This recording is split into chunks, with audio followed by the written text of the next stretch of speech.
کبھی یہ زمین شیر میسور سلطان ٹیپو کے قدموں کی گواہ تھی، ایک ایسا بادشاہ جو نہ صرف تلوار سے لڑا بلکہ اپنے الفاظ، اپنی زبان، اپنی پہچان سے بھی جنگ لڑتا رہا۔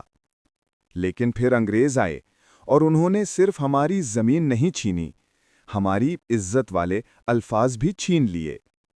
آئیے جانتے ہیں کیسے عہدے کی شان کو ذلت کے ناموں میں بدل دیا گیا۔ یہ کہانی صرف ایک بادشاہ کی نہیں، یہ کہانی ہے عزت، غیرت اور الفاظ کی جنگ کی۔ سلطان ٹیپو، جس نے اپنے خون سے تاریخ لکھی، مگر انگریزوں نے اس تاریخ کے الفاظ تک چھین لیے۔ ٹیپو سلطان کے زمانے میں صوبے دار گورنر کے عہدے کو کہا جاتا تھا، ایک عزت دار با اختیار مقام، مگر انگریز نے اس لفظ کو بدل دیا اور ایک معمولی سپاہی کے ماتحت عہدے کو صوبے دار کہہ دیا۔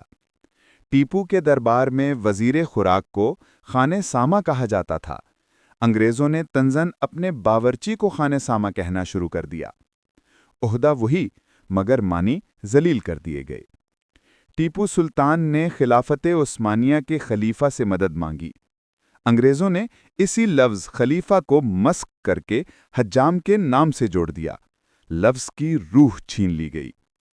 ٹیپو کے دربار میں پگڑی عزت اور وقار کی علامت تھی، انگریز نے انتقاماً نوکروں اور غلاموں کے سروں پر پگڑیاں سجا دیں تاکہ عزت کی علامت تذلیل میں بدل جائے۔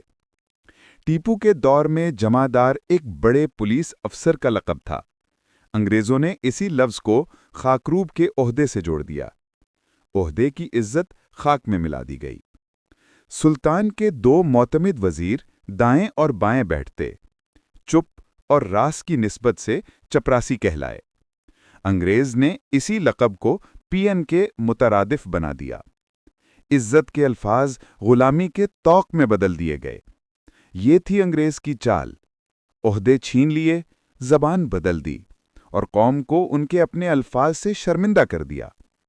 آج بھی وقت ہمیں پکار رہا ہے کہ لفظوں کی عزت واپس لوٹاؤ۔ یہ صرف تاریخ نہیں، ہماری پہچان ہے۔ ہم ٹیپو سلطان کے وارث ہیں۔ انگریز چلے گئے مگر ان کے دیے ہوئے الفاظ آج بھی ہمارے ساتھ ہیں۔ وہ الفاظ جو کبھی وقار کی علامت تھے، اب ذلت کا نشان بن چکے ہیں۔ وقت آ گیا ہے کہ ہم اپنی زبان، اپنی تاریخ اور اپنے الفاظ کی عزت واپس لیں۔ یاد رکھو، سلطان ٹیپو ہارا نہیں تھا، وہ وقت سے آگے کا سپاہی تھا۔ اگر تم اپنی پہچان کو پہچان لو تو غلامی کا ہر سایہ مٹ جائے گا۔